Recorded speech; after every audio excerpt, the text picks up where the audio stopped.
Good evening. It's Sunday evening. I'm posting this on Monday morning.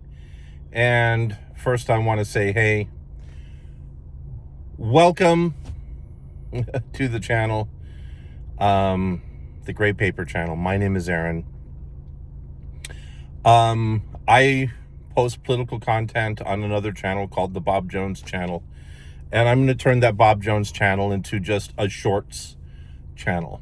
And this channel is where I'm going to post longer form politics and religious stuff. So combination politics and religion. My hashtags are going to be hashtag Trump, hashtag politics, hashtag religion. Those are the ones I'm going to focus on. So all of my videos are going to work with those ideas. The big thing I want to tell you right now that upsets me, okay, it just happened this week. There's this commission, and I'll put the name of it here on the screen. There's this commission that was set up by Donald Trump that was hosted by or led by Dan Patrick, the Lieutenant Governor of Texas. 1 second. I'm at a gas station. I came here to get one of these before I went to bed. Oh, man. Anyway, Lieutenant Governor Patrick of Texas said that the biggest lie being told in America right now is the separation of church and state. Now, I believe he's a lawyer, right? I believe he's a lawyer, which meant he went to law school. And at law school, he knows the truth. He learned the truth, and through practice, he knows the truth. However, what's going on is that it's become very popular with a certain segment of religious people in the United States to believe the falsehood that there is no separation of church and state in the United States. And I'll be honest with you. No one ever said there will be a separation of church and state. Those exact words in the U.S. Constitution. It's never been said once. The person who coined the phrase separation of church and state was Thomas Jefferson. Madison and many others were involved in the negotiation and creation of the U.S. Constitution. Madison came up with what's called the Virginia Plan, and then it was negotiated heavily. All of our founding fathers that were present at the Constitutional Convention were very clear in that they wanted to maintain a careful separation of church and state. And there are good reasons for it. The United States in 1789 had just exited a brutal Revolutionary War a few years earlier. We're living through a completely failed state in the Confederate States. And we're trying to way to go forward that would be strong and successful and also be respectful for all the differences between the different colonies that existed at that time. And so they got together, hashed it all out, agreed that they had to have unity, agreed that the central government had to have a certain amount of strength, and they agreed on a bunch of whole stuff. I mean, the Constitution is this great document. But they wanted to make sure that there could never be an official religion in the United States. It's the key thing, an official religion in the United States. And that no person in the United States who ran for office, in the beginning it was just federal office, could be required to be of any certain religion. Okay. The reason for this is that lots of states had, up to that point, official religions, and they didn't agree with each other. One state was Episcopalian or Church of England. One church would be Catholic. One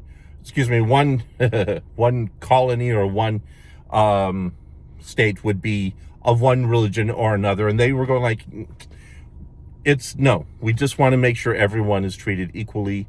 And in the beginning, just at the federal level, and then eventually it became at the national level. And it was a progression. It was a hard progression. And the reason was it was hard It's because we weren't used to it. It was a completely new idea. It was a novel idea. England was a Christian nation. Was. Everything that we're terrified about Christian nationalism is because of England. England was a Christian nation, and it was a tyrannical, terrifying, horrible country that oppressed people and murdered people that it did not like who were of other faiths. It's a long part of their tradition. France, the revolution was happening, and they were fighting against a form of Christian nationalism in France where the official religion was Catholicism. People did not want the official religion to be of any official sort. Then it's built into the Constitution in multiple layers. However, a lot of people forget this, especially since nobody reads the Constitution or understands how the Constitution works. Now, I've read the Constitution. I had to read the Constitution for my American literature course at college. And I had to read all of the, what were those stupid things called? The Federalist Papers.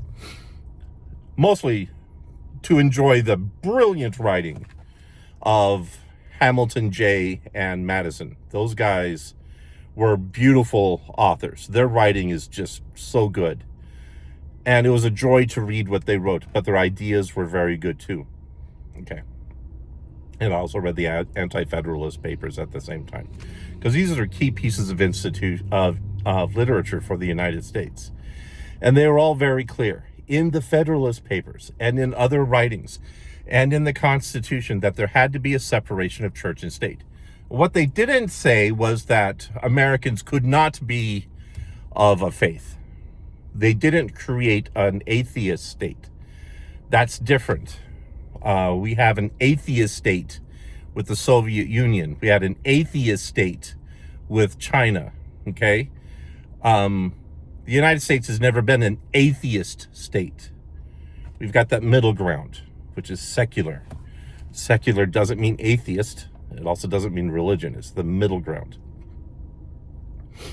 Basically, everybody can get along well in the middle. So everyone could get along. So you wouldn't be trying to shoot your neighbor because he was a Baptist. I guess that kind of crap happened back in the day. Anyway, we'll talk more. Hopefully we'll get some comments. Hopefully we'll have some conversation. And we'll move along from there. Because our president wants to tear down the idea of the separation of church and state as a payment to his Christian nationalist supporters like Dan Patrick, the Lieutenant Governor of Texas. Anyway, y'all have a very good evening. I'm going to go home, drink some more of my soda pop, and get ready for bed, go to bed. Y'all have fun. Hey, good night.